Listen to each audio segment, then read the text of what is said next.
हिथंच मामांची जेवणाची थाळी ठेवलेली असायची आणि जे आजी आजोबा आपण बघूया, खरंच खूप पुण्यवान माणसं होती ज्यांना मामांचा सहवास लाभला. चंदूलाल शेठजी म्हणायचे ते हेच बाबा आहेत, मामांचे पहिले भक्त, बाळूमामांचे पहिले भक्त, ज्यांनी पालखी मामांची चालू केली. त्यांच्या हितूनच पालखीचा चालू झालेली आहे. या शेठजींच्या सुनबाई आणि ही त्यांचे पुत्र आहेत. मामांचं खूप खूप आभार की एक जगाचा स्वामी जिथून सुरुवात झाली ते हे ठिकाण आहे, परमप्रिय पावन ठिकाण आपण बघू शकतो.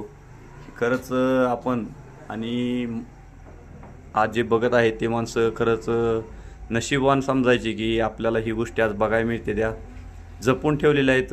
भरपूर असा मोठा वाडा